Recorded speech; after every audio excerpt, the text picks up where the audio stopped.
ಇನ್ನು 18 ವರ್ಷದ ಬಳಿಕ ಟ್ರೋಫಿ ಗೆದ್ದಿದೆ ಆರ್ಸಿಬಿ. ಕರುನಾಡಿನಲ್ಲಿ ಆರ್ಸಿಬಿ ಸೆಲೆಬ್ರೇಷನ್ ಜೋರು.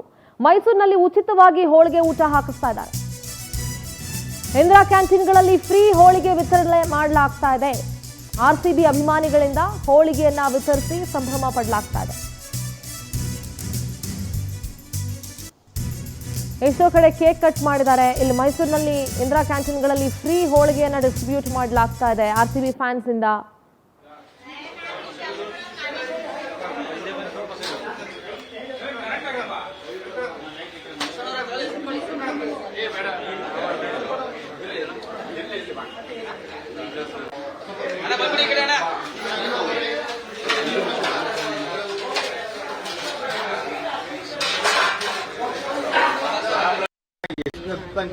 ನೋಡಿ, ಒಂದ್ ಕಡೆ ವಿಧಾನಸೌಧದ ಮೆಟ್ಟಿಲುಗಳ ಮೇಲೆ ಸಂಭ್ರಮಾಚರಣೆಗೆ ವೇದಿಕೆ ಸಿದ್ಧವಾಗ್ತಾ ಇದೆ ಆಟಗಾರರನ್ನ ಸನ್ಮಾನಿಸೋದಕ್ಕೆ.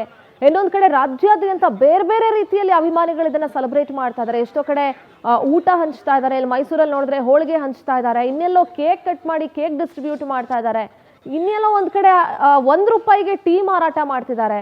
ಇದು ಕೇವಲ ಆರ್ಸಿಬಿ ಗೆಲುವು ಮಾತ್ರ ಅಲ್ಲ, ಇದು ಇಡೀ ಬೆಂಗಳೂರಿಗರ ಮತ್ತೆ ಇದು ಕರ್ನಾಟಕದ ಜನರ ಗೆಲುವು ಇದು. ಮತ್ತೆ ಆರ್ಸಿಬಿ ಅಭಿಮಾನಿಗಳು ಏನಿದಾರಲ್ಲ, ಆ ಅಭಿಮಾನಿಗಳಿಗೆ ಸಿಕ್ಕಿರುವಂತಹ ಗೆಲುವು, ಜೊತೆಗೆ ನಿಯತ್ತಿಗೆ ಸಿಕ್ಕಿರುವಂತಹ ಗೆಲುವಿದು. ಸೊ ಹಾಗಾಗಿ ಇದರ ಒಂದು ಸೆಲೆಬ್ರೇಷನ್ ಮೋಡ್ ಎಷ್ಟು ಮಟ್ಟಕ್ಕಿದೆ ಅಂಡ್ ಅಭಿಮಾನಿಗಳ ಅಭಿಮಾನ ಈ ತಂಡದ ಮೇಲೆ ಎಷ್ಟು ಮಟ್ಟಕ್ಕಿದೆ ಅನ್ನೋದನ್ನ ಜಸ್ಟ್ ಪದಗಳಲ್ಲಿ ವರ್ಣಿಸೋದಕ್ಕೆ ಸಾಧ್ಯನೇ ಇಲ್ಲ.